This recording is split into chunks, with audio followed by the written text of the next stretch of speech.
தமிழர்களின் பாரம்பரிய வீரத்தை போற்றும் வகையில் சிறப்பாக ஒவ்வொரு ஆண்டும் கொண்டாடப்படும் ஜல்லிக்கட்டு போட்டி இந்த ஆண்டுக்கான முதல் ஜல்லிக்கட்டு போட்டி அவனியாபுரத்தில் மிகச் சிறப்பாக நடந்து நிறைவு பெற்றிருக்கும் முக்கிய செய்தி இது. திருப்பரங்குன்றத்தைச் சேர்ந்த கார்த்திக் 19 காளைகளை பிடித்து காளை வீரர். நிச்சயமாக அவர் 19 காளைகளை பிடித்து சாதனை நிகழ்த்தியிருக்கிறார்.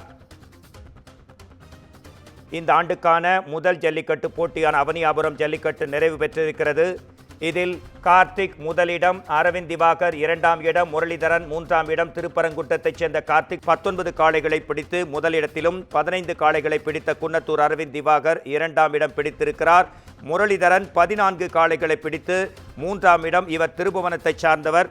இது குறித்த கூடுதல் விவரங்களுடன் நமது குமுதம் செய்தியாளர் அருண் இணைகிறார். அவனியாபுரம் இந்த ஆண்டுக்கான முதல் ஜல்லிக்கட்டு போட்டி அவனியாபுரத்தில் சிறப்பாக நடைபெற்று தற்போது முடிந்திருக்கும் முக்கிய செய்தி வந்திருக்கிறது. கூடுதல் ஆய்வறிக்கையும் அங்க களத்திலேயே நீங்க இருக்கக்கூடிய நிகழ்வுகளையும் பகிரலாமே.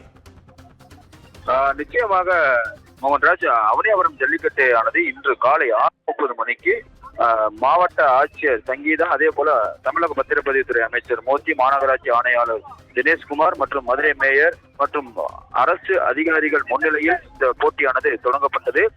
10 சுற்றுகளாக நடைபெறும் என அறிவிக்கப்பட்ட நிலையில் 500 மாடுபிடி வீரர்களான பங்கேற்றார்கள். இந்த 10 சுற்றுகளில் ஒவ்வொரு சுற்றுகளிலும் சிறந்த மாடுகளை பிடித்த தேர்ந்தெடுக்கப்பட்ட மாடுபிடி வீரர்கள் அவர்களுக்கென்று தனியார் சுற்று 11வது சுற்றானது வைக்கப்பட்டு தற்போது 11 சுற்றுகள் நிறைவடைந்திருக்கிறது.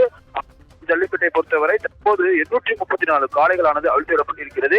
500 மாடுபிடி வீரர்கள் பங்கேற்று இறுதி சுற்றில் 11வது சுற்றில் 27 மாடுபிடி வீரர்கள் 11வது சுற்றில் பங்கேற்றிருக்கிறார்கள். இந்த சுற்றில் 11 சுற்றுகள் நடைபெற்ற நிலையில் முதலிடத்தில் திருப்பரங்குன்றம் பகுதியைச் சேர்ந்த கார்த்திக் என்கின்ற 301வது பீசத்தில் அடைந்திருக்கக்கூடிய கார்த்திக் 19 காளைகளை பிடித்து தற்போது முதலிடத்தில் இருக்கிறார். 2ஆம் இடத்தில் மதுரை மாவட்டம் குன்னத்தூர் பகுதியைச் சேர்ந்த அரவிந்த் திவாகர் என்பவர் 139வது பீசத் உடை அணிந்தவர். அவர் 15 காளைகளை பிடித்து 2ஆம் இடத்திலும் இருக்கிறார்.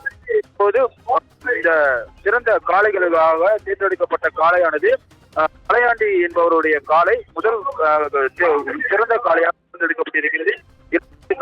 ஜிஆர் கார்த்திக் என்பவருடைய காளை ஆனது வழங்கப்பட்டிருக்கிறது.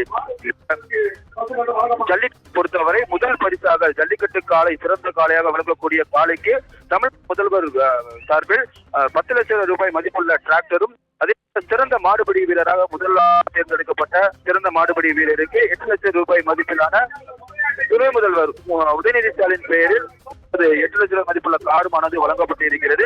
2வது இடம் பிடிக்கக்கூடிய காருக்கும் அதே போல மாடுபிடி வீரருக்கும் 1 லட்சம் ரூபாய் மதிப்புள்ள இருசக்கர வாகனமானது வழங்கப்பட இருக்கிறது. இந்த ஜல்லிக்கட்டை பொறுத்தவரை 46 பேர் காயப்பட்டிருக்கிறார்கள். மேல் சிகிச்சைக்காக 5க்கும் மேற்பட்டோர் தற்போது அனுப்பி வைக்கப்பட்டிருக்கிறார்கள். எதிர்பாராத விதமாக ஒருவர் விளாங்குடி பகுதியைச் சேர்ந்த நவீன்குமார் என்கின்ற மாடுபிடி வீரர் போட்டியின் போதே மாடு முட்டியதில் அவர் உயிரிழந்திருக்கிறார். இந்த துரதிருஷ்ட சம்பவம் ஒருபுறம் இருக்க தற்போது 19 காளைகளை பிடித்து திருப்பரங்குன்றம் பகுதியைச் சேர்ந்த கார்த்திக் என்பவர் தற்போது முதலிடத்தை பிடித்திருக்கிறார். மோகன்ராஜ்,